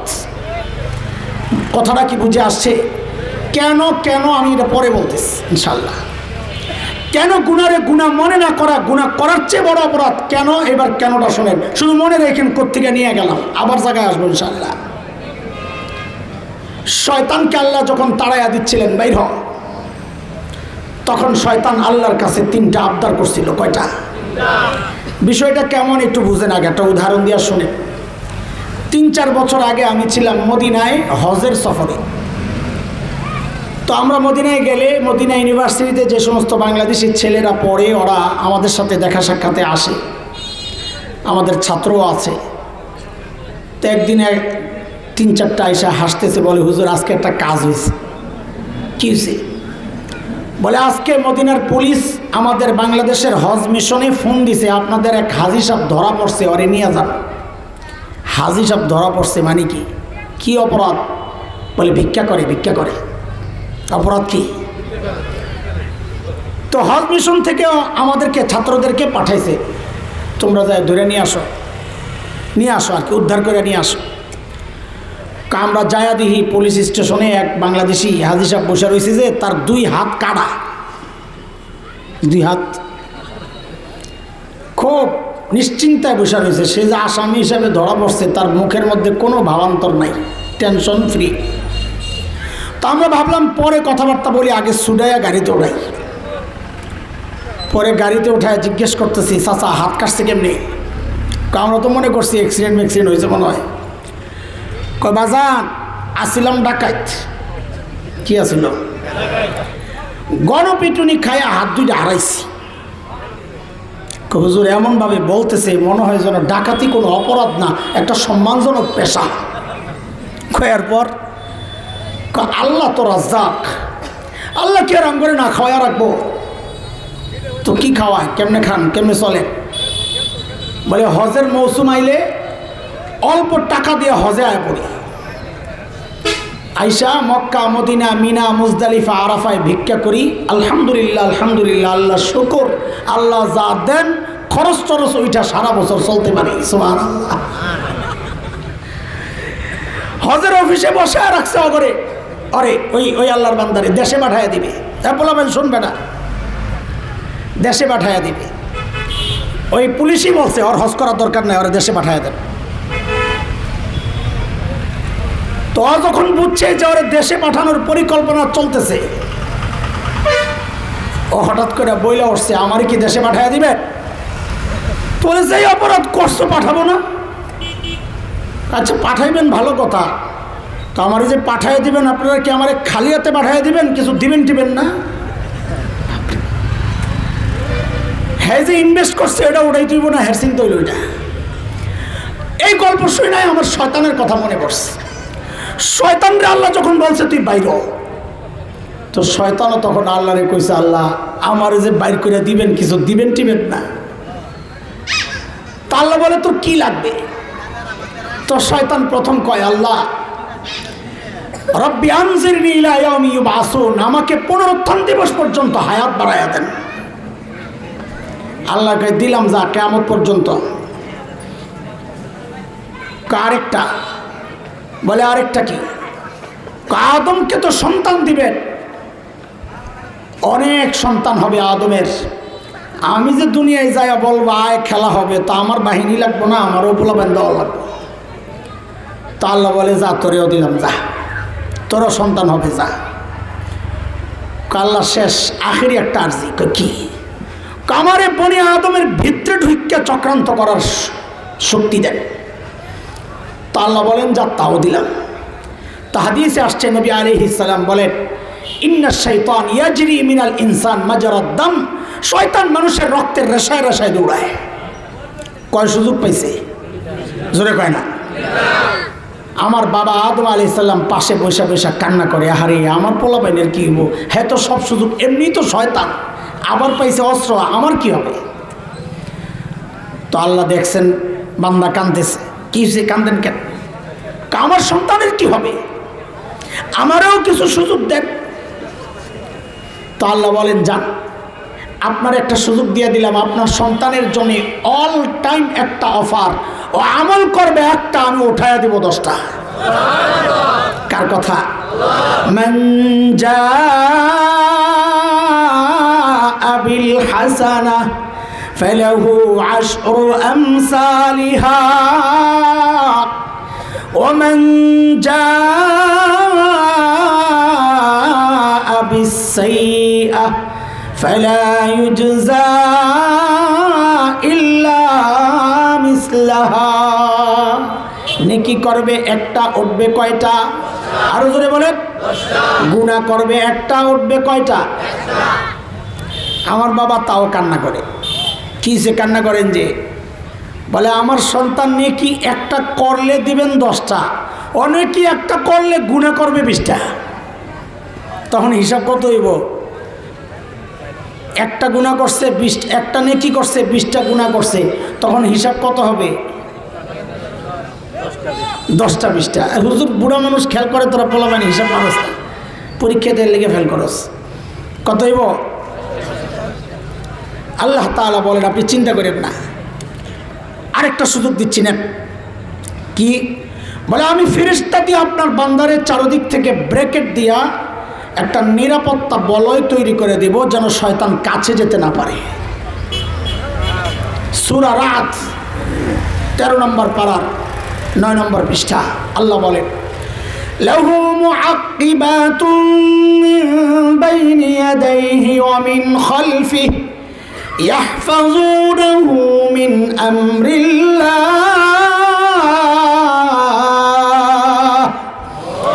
নবী আলাইহিস সালাম বলেন, আমরা খাবার থেকে যেমন মাছি তাড়াই, আল্লাহর ফেরেশতাও আমাদের চারপাশ থেকে ওইভাবে শয়তানদের তাড়াইতে থাকে। আমার বাবা তাও বসে বসে কান্না করে। কেন কান্না করে? আল্লাহ ফেরেশতা দিয়ে আপনি নিরাপত্তা বলয় তৈরি করবেন, শয়তান যেন কাছে যাইতে না পারে। আরে এর চেয়ে নিরাপদ জায়গা জান্নাতে তো আমি নিজেই ছিলাম, তাও তো ধরা খাইছি। কারণ অত কাছে যায় ধোকা দেয় না, আপনি তো এই শক্তি দিচ্ছেন, অত দূরের থেকে রিমোট কন্ট্রোল দিয়ে খালি চ্যানেল পাল্টায়। অসওয়াসা আর কি অসওয়াসা। আগে তো অসওয়াসা বুঝাইতে পারতাম না, এখন রিমোট কন্ট্রোলে আসার পর অসওয়াসা বুঝে আসছে যে দূর থেকে কেমনি স্টার্ট দেয়, দূর থেকে কেমনি চ্যানেল পাল্টায়, দূর থেকে কেমনি বন্ধ করে। তো আল্লাহ তাআলা 2 সুযোগ দেওয়ার পরও বাবা কাঁদতেছেন। তো আল্লাহ বলেন, আরে আপনি তো বাবা, আমি তো খালিক, আমি তো রব, আপনার চেয়ে আমার বান্দার জন্য মায়া 1000 কোটি গুণ বেশি। আমি আমার বান্দার জন্য একটা স্পেশাল অফার তো রাইখা দিছি। বলে কি সেটা?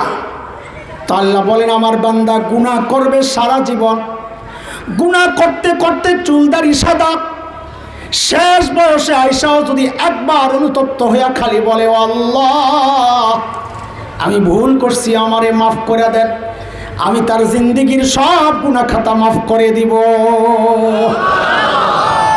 আমার বাবা এবার খুশি, যদি সব মাফ করে দেন আমার কোনো টেনশন নাই। বাপে না খুশি, শয়তান তো লাভ দিয়ে উঠছে। হ্যাঁ, সব মাফ করে দিবেন মানে? তা আমার ওই 3 সুযোগ দিচ্ছেন কোন কামের জন্য? এডি দিয়ে আমি এখন কি করব? সারাদিন মেহনত করে আমি খারাপ বানাবো, আর আপনি বিকালে মাফ করে দিবেন, তো লাভ রইল কি? এরপর শয়তান যেই হুমকিটা দিছে, এটা হলো আমাদের পয়েন্ট। আলোচনা আনছি থেকে গুনারে গুনাহ মনে না করা, গুনাহ করার চেয়েও বড় অপরাধ। কেন মনে আসেনি কথা? এই কেনর জবাব আসছে, এইমাত্র আসছে। শয়তান তখন আল্লাহকে একটা হুমকি দিছে, আল্লাহ আপনার বান্দারে আপনি তওবা করলে সব মাফ করে দিবেন, দেন। আমিও বাটপার কম না, তওবা করলেই তো মাফ করবেন, ঠিক আছে, আমিও বাটপার কম না, আমি এক ভিন্ন রাস্তা অবলম্বন করব। বলে কি করবি? বলে আমি আপনার বান্দারে দিয়া এমন গুনাহ করাবো যেন সে তওবা না করে, এমন গুনাহ করাবো যেন সে মুহাক্কিক আলেমরা খোঁজা শুরু করছেন, আর ওই গুনাহ কোনটা যা মানুষ করে কিন্তু তওবা করে না। খুঁজতে খুঁজতে খুঁজতে খুঁজতে পাওয়া গেছে ওই গুনাহ কোনটা, যে গুনাহ মানুষ করে কিন্তু গুনারে গুনাহ মনে করে না। গুনারে, এই জন্য বলেছি দোস্ত, গুনাহ করার চেয়ে গুনারে গুনাহ মনে না করা আরো মারাত্মক ক্ষতির কারণ। কেন? আরে গুনারে গুনাহ মনে করলে তো তওবার সুযোগ আসবে, গুনাহ মনে না করলে তো আর সে তওবা করবে না। যার কারণে বেদআত এত ভয়ঙ্কর গুনাহ। কেন এত ভয়ঙ্কর গুনাহ? আরে একটা মানুষ শিরিক করে, তার বুঝ আসলে সে তওবা করবে, কিন্তু বেদআতের বুঝ আসবে না। কেন আসবে না? কারণ সে তো মনে করতেছে আমি তো সওয়াবের কাম করতেছি, সে তওবা কেন করবে? আরে যে ওরস করে সে কি মনে করতেছে আমি গুনাহ করতেছি? যে জাস্টের জলুসের মিছিল বের করে সে কি মনে করে আমি গুনাহ করতেছি? না না, সে তো মনে করে আমি শাফাত পাওয়ার জন্য সবচেয়ে বড় কামনা করতেছি। সওয়াব যদি করে তওবা কেন করবে? এই জন্য বেদআতের তওবা নসিব হয় না। কেন? সে তো গুনারে গুনাহ মনে করতেছে না, সে তো গুনারে সওয়াবের কাজ মনে করতেছে। বুঝে আসছে কথা? বুঝে আসছে কথা? এই দোস্ত, এই সমাজের ভয়ঙ্কর যে গুনাহগুলো, এবং তার আরেকটা ভয়ঙ্কর দিক আপনাদের সামনে তুলে ধরলাম। গুনাহ কয়টা? কথা বলে না। 1 নাম্বার গীবতের গুনাহ। এই সমাজের মানুষ গুনাহ তো করে কিন্তু গুনারে গুনাহ মনে করে না। কথা ঠিক কিনা বলেন? 2 নাম্বার টাচ মোবাইল, গুনারে গুনাই মনে করে না। 3 নাম্বার দাড়ি কাটারে গুনাই মনে করে না। 4 নাম্বার টাকনোর নিচের কাপড়রে গুনাই মনে করে না, ছাড়বে কি। 5 নাম্বার উনি তো রাবেয়া বসরিয়া মনে করে নিজেরে গুনাহ করছে। কে কইছে? ফ্যাশনের বোরকাওয়ালা নিজেরে কি মনে করে? রাবেয়া বসরিয়া। হ্যাঁ রে, কে কইছে গুনাহ করছে? উল্টা তোমার সাইজ করবো, তুই আমার বর্দা করি আমি, তুই আমার গোছ গুনাহ করছি। এটা হচ্ছে এক ভয়ঙ্কর দিক। আমাদের দ্বিতীয় আলোচনার দ্বিতীয় অংশ, গুনাহ থেকে বাঁচার উপায়। এতক্ষণ গুনাহ চিনলাম, কোন সমস্ত গুনাহ আল্লাহ ছাড়বেন না, যেগুলা বান্দা ছাড়তে পারে না, নিয়মিত করে। বলেন, যে গুনাহ বান্দা ছাড়তে পারে না, নিয়মিত করে, আল্লাহ বলেন ওই গুনাহ আমিও ছাড়বো না তওবা ছাড়া। কি ছাড়া? কি ছাড়া? তওবা ছাড়া। এছাড়া যত গুনাহ আছে তওবা ছাড়াই আল্লাহ ছেড়ে দেন। অনেক গুনাহ আছে এমনি মাফ করেন, অনেক গুনাহ আছে নেকির দ্বারা মাফ করেন। মনে আছে নি কথা? তো বলেন, সব রকমের গুনাহ থেকে বাঁচতে চাই কি চাই না? একটু বলেন সবাই, কে কে চাই দেখি? আল্লাহু আকবার। আল্লাহ তুমি কবুল করো, আল্লাহ সহজ করে দাও, আমিন। হাত নামান। বিশেষ করে যুবক ভাই, আমার বাবা, আমার কলিজার টুকরা সন্তানেরা, লম্বা সময় তোমরা মনোযোগ দেওয়া শুনছো কথা, আমি বুঝছি। শেষ 2টা কথা একটু বলি। গুনাহ ছাড়ার অনেক সহজ রাস্তা ওলামাদের কাছে গেলে শিখবা। এই জন্য আমাদের প্রথম পরামর্শ হচ্ছে আল্লাহওয়ালাদের সাথে সম্পর্ক করো। তো গুনাহ ছাড়ার বহু রাস্তা তারা তোমাকে শিখাইয়া দেবে। কিন্তু যেহেতু আজকে একটা মজলিস বসছে, আমি একটা পদ্ধতি সামনে পেশ করি। এই বিষয়টারে যারা প্র্যাকটিস করবে, হৃদয়ে ধারণ করবে, আমরা আশাবাদী। আগে তো গুনাহ ছাড়তে তার কষ্ট হইতো, ইনশাআল্লাহ এরপর থেকে তার গুনাহ করতে কষ্ট হবে ইনশাআল্লাহ। ইনশাআল্লাহ। সেটা কি? দিলের মধ্যে একটা জিনিস ঢুকাইতে হবে। কি সেটা? চলো শুনি। আচ্ছা, আমরা যখন গুনাহ করি, বলেন তো, আমাদেরকে দুনিয়ার কেউ না দেখলেও, কেউ না জানলেও একজন জানেন, দেখেন, তিনি কে? আরো জোরে সবাই বলেন না, একসাথে বলেন, তিনি কে? কথা তো ঠিক আছে, কিন্তু এই জায়গায় আমরা আল্লাহ বলবো না। কি বলবো? বলে এই প্রসঙ্গে কোরআন আল কারীমের যে আয়াতটা আমি আনতে চাই, ওই আয়াতে আল্লাহ নিজের যে পরিচয়টা দিয়েছেন, আমরা ওই নামটা বলবো। বলেন আমার সাথে, রব্বে করিম। বলেন সবাই, বলেন সবাই। যেহেতু এটা নতুন নতুন লাগে, কয়েকবার বললে ইজি হয়ে যাবে। বলেন রব্বে করিম। আবার বলেন, আবার বলেন। আসেন তো এইবার ঠিক মতো জবাব দেন। আমরা গুনার দিকে আগাইলে দুনিয়ার কেউ না জানলেও, কেউ না দেখলেও একজন জানেন, দেখেন, তিনি কে? আবার বলেন। দেখেন, ছোটবেলায় আমরা যখন কোনো অন্যায় করতাম, তো আমাদের মুরব্বীরা পেছন থেকে ডাক দিতেন না, আয় আয় আয়, কাজ কেন করো? বলতেন না? বলতেন না? বলতেন না? আল্লাহ শুধু দেখেন না, রব্বে কারীম শুধু দেখেন না, তখন তিনি পেছন থেকে ডাকতে থাকেন, আয় আয়, কাজ কেন করো? কেন করো? তো বলেন, আমরা যখন গুনাহ করি তখন আমাদেরকে দুনিয়ার কেউ না দেখলেও একজন দেখেন, তিনি কে? আর কি করেন? দেখেন আর ডাকতে থাকেন। বলেন, দেখেন আর বলেন, দুইটাই বলেন, দেখেন আর কি বলে ডাকেন, সেটা কোরআনে আসছে।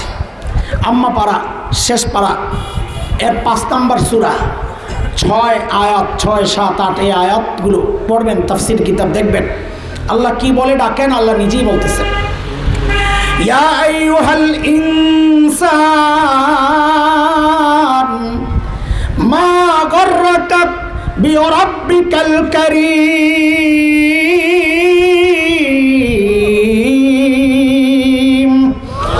ও মানুষ, ওই করিম রবের ব্যাপারে তোমারে কে ধোকায় ফেললো? আরে কার কাছ থেকে কি পায়া তুমি তোমার করিম রব ভুলে গেলা? আমাদের প্রত্যেকটা গুনার সময় করিম রব এইভাবে ডাকতে থাকেন। দেখেন, আমিও বললাম, আপনারাও শুনলেন, কিন্তু আমাদের কাছে ডাক্তার ওজনটা এখনো অনুভব হয় নাই। কেন হয় নাই? কারণ শব্দগুলোর ব্যাপারে আমরা ক্লিয়ার না, কি অর্থ কোনটার। এই জন্যে চলেন 2টা শব্দ আগে একটু বুঝি, তাহলে ডাক্তার ওজনটাও বুঝে আসবে। শব্দ 2টা আমরা কি বলেছি? আমাদেরকে কে দেখেন আর ডাকেন? বলেন না, কে কে? ওখানে 2টা শব্দ, একটা হচ্ছে রব আর একটা হচ্ছে করিম। বলেন তো, রব আর রব কাকে বলে, করিম কাকে বলে? এটা শোনেন। আরবিতে করিম বলে ওই দাতাকে যিনি না চাইতে দেন। বলেন, না চাইতে। এই চোখটা চাইয়া পাইছি না, না চাইয়া? কান, জিহ্বা, হাত পা। আচ্ছা, একবারে বলে ফেলেন তো, আল্লাহর কাছে কোন অঙ্গটা চাইয়া পাইছি? বলেন বলেন, কোনটা চাইয়া পাইছি? কোনোটাই না। যে মহান সত্তা না চাইতে সব দিয়েছেন তাকে বলে করিম। করিম কি বলে? বলেন, কি বলে? দেওয়ার পর আবার এগুলাকে বাড়িয়েছেন, বড় করেছেন, পালছেন, সংরক্ষণ করেছেন, নিরাপত্তা দিয়েছেন। যেই মহান সত্তা তাকে বলে রব, তাকে বলে। 2টা মিলা কি হলো? আচ্ছা, বুঝার জন্য একটা উদাহরণ শোনেন, তাহলে আরো ক্লিয়ার হবে। বলেন তো, দুনিয়ার মধ্যে, মানুষের মধ্যে আমাদেরকে সবচাইতে বেশি ভালোবাসেন কে? হ্যাঁ, মানুষের মধ্যে আল্লাহ ছাড়া, রসুল ছাড়া আমাদের মানুষের মধ্যে সবচাইতে বেশি ভালোবাসেন যেই মানুষটা, তিনি কে? মা। আরো জোরে বলেন। আরে এমনভাবে বলেন আমাদের যাদের মা নাই শুইনাও যেন একটু শান্তি পাই। বলেন, তিনি কে? মা। মার কলিজায় যে কত দরদ আর মায়া আর মমতার ভালোবাসা, এটা দুনিয়ার মা ছাড়া কেউ বুঝবে না, কেউ বুঝবে না। আমার মা যখন জীবিত ছিলেন, মাহফিল শেষে যখন বাসায় যেতাম, গভীর রাত অথবা শেষ রাত হয়ে যেত, তো যা দেখতাম বাচ্চারা ঘুমাইতেছে, বউ ঘুমাইতেছে। ঘুমাবে, ঘুমের টাইম ঘুমাবে, এটাই তো স্বাভাবিক, তো কোনো অন্যায় না। সবাই ঘুমাইলে একজন মানুষকে যা সজাগ পেতাম, তিনি হচ্ছেন মা। তিনি কে? হায়, 9 তলায় বাসা ছিল, তো প্রায় যায় পাইতাম ওই জানালার সামনে রাস্তার দিকে তাকায় দাঁড়ায় রইস, গাড়ি ঢুকে যে রাস্তা দিয়ে দেখা যায়। মাঝে মধ্যে যায় পাইতাম ঘরের মধ্যে অস্থির পায়চারি করতেছে, হাঁটতেছে অস্থির। মাঝে মধ্যে যায় পাইতাম জায়নামাজে বৈশা মুনাজাত ধরে কাঁদতেছে। তো বাচ্চাদের মতোই যায়া মাঝে মধ্যে জড়াইয়া ধইরা বলতাম, মা ঘুমান না, আপনি ঘুমান না। তো জবাব কি দিতেন মা? বলতেন, বাবা বাহিরে যতক্ষণ থাকো ঘুম তো আমার আসে না। এর নাম মা। আরে ঘরে খাবার যা আছে, খাবার, দুনিয়া একমাত্র মানুষ মা যদি মনে করেন এখান থেকে যদি আমি একটু খাই, তো আমার বাচ্চারা তৃপ্তি সহ খেতে পারবেন না, তাদের একটু কম কম মনে হবে। দুনিয়ায় একমাত্র ব্যক্তি মা। ওই মুহূর্তে নিজের প্রচন্ড ক্ষুধারে চাপা দিয়া গোপন করা একটা অভিনয় করে বলবেন, আম্মুর বমি বমি লাগতেছে, আম্মু খাবো না, তোরা খায় নে। অথচ দেখা যাবে ক্ষুধায় পেটটা জ্বলতেছে। এর নাম কি? আরে এর জন্যই তো ওলামারা কিছু মাসআলা মা আর বাবার আলাদা করছেন। যেমন একটা মাসআলা শোনাই আপনাদের। কোন সন্তান যদি মা বাবার আগে মৃত্যুবরণ করে, তো মাসআলা হইল বাবা সন্তানের লাশের পেছনে পেছনে যেতে পারে, বাবা সন্তানের কবরেও নামতে পারে। বলে কেন? বাবার কলিজায় কি মায়া নাই? বলে আছে। বাবাও চিৎকার করে করে কান্না করবে, কিন্তু বাবাকে আল্লাহ ওই শক্তি, সামর্থ্য, মনোবল দিয়েছেন। বাবা সন্তানকে শোয়া কান্না করতে করতে উপরে উঠতে পারবেন, এই শক্তি বাবারে আল্লাহ দিয়েছেন। কিন্তু কোনো মায়ের জন্যে সন্তানের লাশের পেছনে যাওয়া চলবে না, কোনো মায়ের জন্যে সন্তানের কবরে নামা চলবে না। কেন? কারণ দুনিয়ায় এমন কোনো মা নাই যে সন্তানকে দাফন করার জন্যে কবরে নেমে সন্তানকে শোয়া ওই মা আবার সুস্থ অবস্থায় উপরে উঠবে, এমন কোনো মা জগতে নেই। সন্তানকে শোয়া নিজেও লাশ হইয়া শুয়ে পড়বে। কথা ঠিক কিনা বলেন? ও দোস্ত, আমি জানতে চাই আপনাদের কাছে, এই যে মায়ের কলিজায় এত দরদ, এত মমতা, এত মায়া, এত ভালোবাসা, কারণটা কি বলেন তো? মা আমার 2 চোখের 1 চোখ বানাইছেন, 2 হাতের 1 হাত বানাইছেন। আচ্ছা একবারে বলে ফেলেন তো, মা আমার শরীরের কি বানাইছেন? যুবক কথা কও, কি বানাইছেন? কি বানাইছেন? আরে বাপ কথা বল, কি বানাইছেন? কিছুই না, কিছুই না। অল্প কয়েকদিন ভাড়াটিয়ার মতো আমার এই পেটে জায়গা দিছেন, হওয়ার পর লালন পালন করেছেন, তাতেই মার কলিজায় এত মায়া। আরে মা আমার কিচ্ছু বানান নাই, তাতেই মার কলিজায় এত দরদ, এত মমতা, এত ভালোবাসা, এত মায়া, কিচ্ছু বানান নাই। তাইলে যে আল্লাহ আমার চোখ বানাইছেন, ওই আল্লাহর কত মায়া। যে আল্লাহ আমার হাত পাও বানাইছেন, ওই আল্লাহর কত মায়া।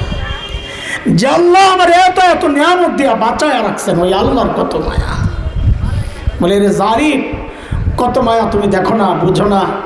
আরে আমি আর তুমি যখন দরজা জানলা বন্ধ করে গুনাহ করি না, আমার মালিকের কত মায়া জানো? আয় ভেতরে গুনাহ চলতেস, ভেতরে গুনাহ চলতেস, আর আমার মালিক কি করে? ওই গুনাহ অবস্থায় দরজার নিচে দিয়ে বাতাস আর অক্সিজেন পাঠাইয়া দেন, যেন আমি মইরা না যাই। রে ভাই, ওই মালিকের নাফরমানি যখন চলতে থাকে, তো মালিক তখন এই মায়ার কথাগুলো মনে করিয়ে দিয়ে দিয়ে ডাকতে থাকেন। কি বলে? ইয়া আইয়ুহাল ইনসান মা গররাকা বিরাব্বিকাল কারীম।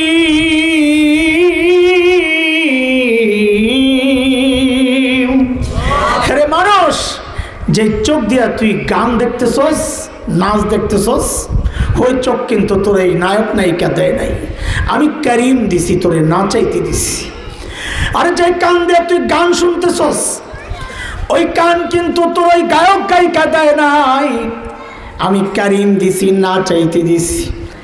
আমার দেওয়া চোখ দিয়া, আমার দেওয়া কান দিয়া, আমার দেওয়া হাত পাও দিয়া তুই কেন গুনাহ করস? হেরে বান্দা, কার কাছ থেকে কি পায়া তুই তোর করিম রব্রে ভুইলা গেলি? আল্লাহ প্রতি মুহূর্তে আমাদের গুনার সময় ভাবে ডাকতে থাকেন। আমাদের বড়রা বলেন কি জানেন? এই ডাকের ভিতরে আরেকটা ডাক আছে।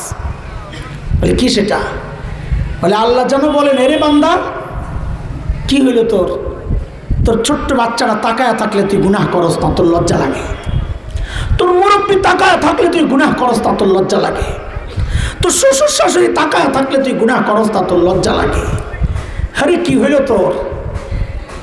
অথচ আমি রব, আমি তাকায়া তাকায়া তোরে ডাকতেছি, তাও তুই গুনাহ ছাড়স না। কিরে বান্দা, আমার দাম বুঝে তোর কাছে ওই বাচ্চাটার চেয়েও কমে গেল? হ্যাঁ, ওই বাচ্চা তাকায়া থাকলে তুই গুনাহ করস না, আর আমি রব তাকায়া তাকায়া ডাকতেছি, তাও তুই গুনাহ ছাড়স না। কি হয়ে গেল তোর? মা গররাকা বিরাব্বিকাল কারীম। কে তোরে ধোকায় ফেলছে? আরে কার কাছ থেকে কি পায়া তুই তোর করিম রব ভুলে গেলি বল? ও ভাই, কেউ যদি এই বিষয়টাকে তার দিলের মধ্যে বসাইতে পারে, গুনাহ করার সময় যদি খালি একবার চিন্তা করে, আরে আমার রব তো আমারে ডাকতেছেন, গুনাহ কেন করস, কেন করস? আরে কার চোখ দিয়া করতেছস, কার কান দিয়া করতেছস, আরে কার জবান দিয়া করতেছস, আরে কার হাত পাও দিয়া চালাইতেছস, কার অঙ্গ দিয়া গুনাহ করতেছস? এই প্র্যাকটিসটা যে করবে, তার জন্যে গুনাহ ছাড়াটা, এখন তো ছাড়া কষ্ট, তখন দেখবেন গুনাহ করাটা কষ্ট হয়ে যাবে ইনশাআল্লাহ। কারণ প্রতি মুহূর্তে সে তখন তার রবের ডাক শুনতে পাইবে, রবের ডাক শুনতে পাইবে। মুহতারাম হাজরিন, আল্লাহ তাআলা আমাদেরকে সব রকমের গুনাহ থেকে হেফাজত করে। বলেন বলেন আমিন বলেন না। বাঁচতে চাই তো গুনাহ থেকে ইনশাআল্লাহ, চাই তো ইনশাআল্লাহ। কিন্তু আগে যেটি করছি সেটির কি হবো? শেষ কথা আমার, আগে যেগুলা করছি ওগুলার কি হবে? ওগুলা মুইসা ফেললেই হয়, মুছবো কেমনে? আরে করার চেয়ে মোছা সহজ। বলেন গুনাহ করার চেয়ে, বলেন না বলেন না, গুনাহ করার চেয়ে কেন মোছা সহজ? কারণ যার নাফরমানি করছি তিনি তার নিজের একটা নাম রাখছেন গফফার। কি নাম রাখছেন? আরে বলেন না জোরে, একটা ডাক দেন না, গফফার রিয়া গফফার কইয়া। এত আস্তে, আরো জোরে দেন। আল্লাহ, দিল থেকে দেন, দিল থেকে, ইয়া গফফার। এরে দোস্ত, গফফার চিনেন আপনি? গফফার মানি একটা চীনা পরিচয়, আর একটা মানিত হইল যিনি অনেক বেশি ক্ষমা করেন। বলে মানি, তাও তো বুঝলাম না, তো একটু গফফার চিনেন? গফফার কাকে বলে? দুনিয়ার সবাই অপরাধীরে খুঁজে শাস্তি দেওয়ার জন্যে, পুলিশ অপরাধী খুঁজে শাস্তি দেওয়ার জন্যে, এমনকি সন্তান অপরাধ করলেও মা বাবা খোঁজেন শাস্তি দেওয়ার জন্যে। কথা ঠিক কিনা বলেন? দুনিয়ার সবাই অপরাধীরে খোঁজে, কেন খোঁজে বলেন? কেন খোঁজে? আরো জোরে কোন, কেন খোঁজে? কেন খোঁজে? গফফার ওই মালিকের নাম যিনি অপরাধীরে শাস্তি দেওয়ার জন্যে না, যিনি অপরাধীরে খোঁজেন মাফ করার জন্যে। প্রতি রাতে শেষ রাতে আয়েশা ডাকতে থাকেন, আলামিন মুস্তাগফিরিন ফাগফির আলা। আয় আয় আয় আয়, কে কে গুনাহ করছস, আয় না আমার কাছে, মাফ চা, আমি তোরে মাফ করে দিব। আমাদের মতো অনেক গুনাহওয়ালা হতাশ বান্দা যদি জানতে চায়, ওগো মালিক আমার গুনাহ তো অনেক, আপনি মাফ করবেন কত? তো গফফারের পক্ষ থেকে জবাব আসে, বান্দারে তুই গুনাহ করছস যত। বলে মাফ করবেন কত? বলে গুনাহ করছস যত।